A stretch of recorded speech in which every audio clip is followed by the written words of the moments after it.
Good morning. Ayan, day off natin today guys. Ginising ko si Shoni kasi magmamakdo kami. Doon kami magbe-breakfast guys.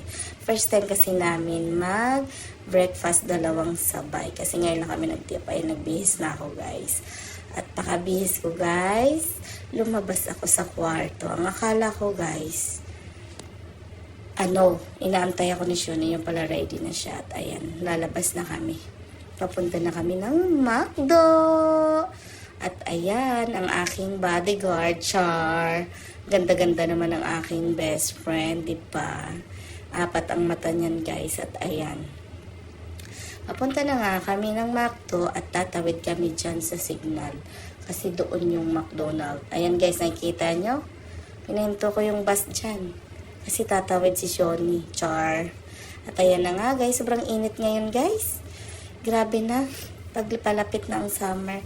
Tingnan nyo naman ang boses ko, kakaiba ngayon. Kasi pagka malapit na ang summer, nag-iiba na yung klima. Lahat nagkakasakit talaga, lalo sa Dubai. Sobrang ng init. At ayan nga guys, nakarating na kami sa McDonald's. Ayan. At gutom na rin naman ako niyan guys. Kasi anong oras ng breakfast namin, 10 o'clock na yan. At ayan, pakarating nga guys ng pagkain namin.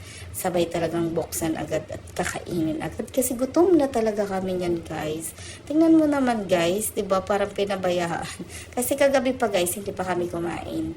Tapos ngayon na yung kain namin. Kasi nagda-diet na kami. Tingnan nyo naman guys, dati akong 60, ngayon 70 na, 'di ba? 74. Yan naman si Shoni, ganun din. Tumaas din ang timbang. Simula kasi nang lumipat ako ng salon guys, tumaas din yung timbang ko kasi puro kain doon guys, lalo pag wala kaming client, puro kami kain.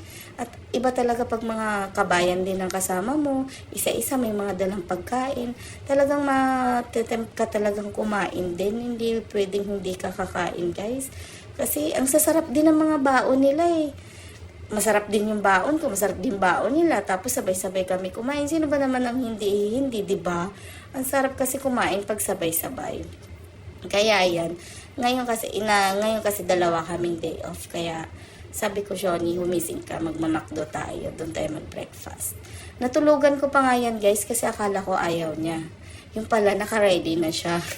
Tapos ginising niya na naman ako, na Ate Jen, alis na tayo. Kaya yan. Pero tingnan mo naman ang subo namin guys, para kaming mga daga, di ba? Habang kumakain kasi kami niya, nagmamarites kami, kaya tagal naming maubos din yun. Masarap kasi pag kumakain na medyo nagmamarites, di ba?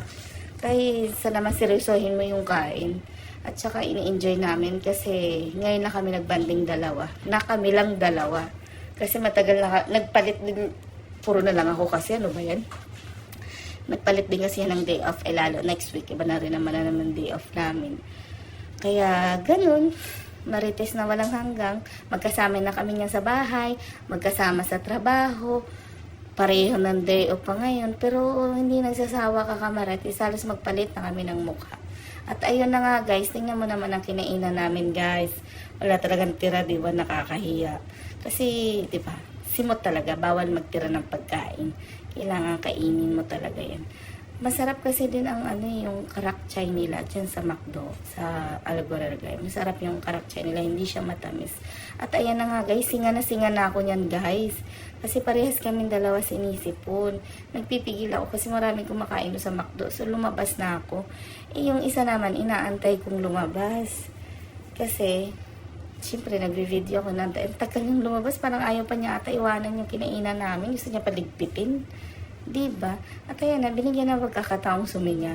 Kasi nasa labas na ako. After namin nag-McDo, sabi ko, pumunta kami ng grocery para hindi na kami lumabas mamaya. So, bumili na kami ng ulam namin para bukas. Kasi, maaga kami, pasok namin na naman bukas. So, ayan, dumiretso na nga siya agad sa baboyan, guys.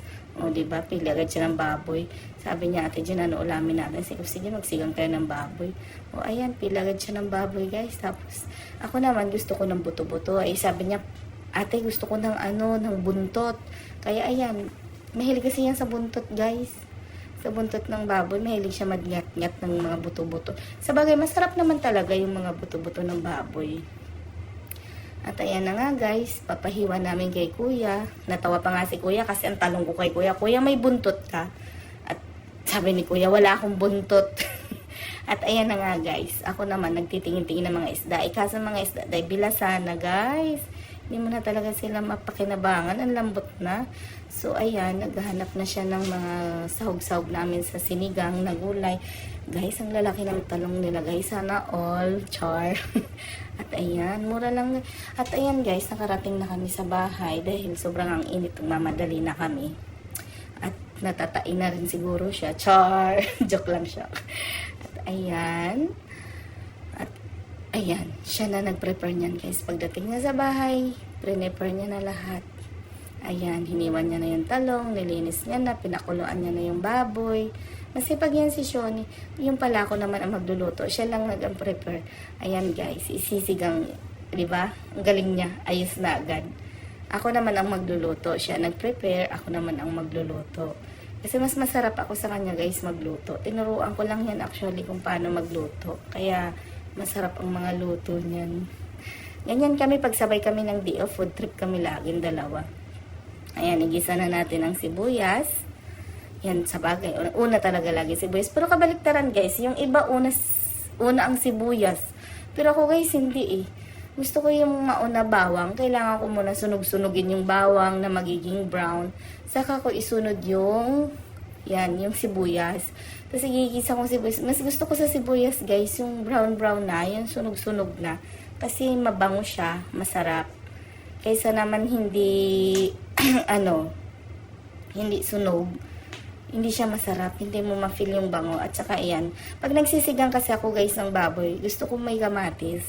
Yung lutong-luto muna yung kamatis, saka ko ilalagay yung... Mas masarap kasi guys pag igisa mo talaga wala yung langsa.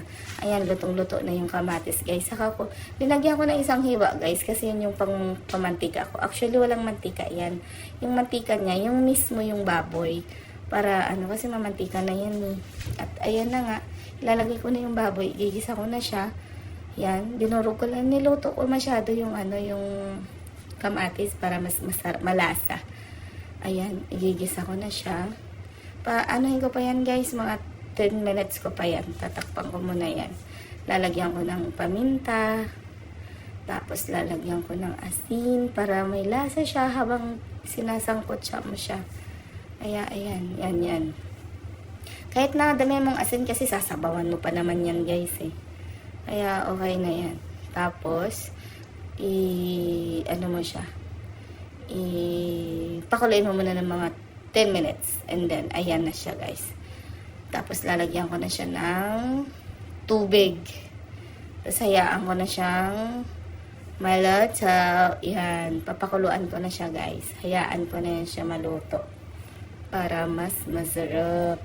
Maganda kasi guys sa baboy, yung sobrang lambot, yung kumakalas na sa katawan niya yung yung taba. Diba? Mas masarap kainin ng sobrang lambot. At ayan na nga siya guys. Ang sarap niyan guys. Malapot kasi linagyan ko siya guys ng gabi. Thank you sa panonood.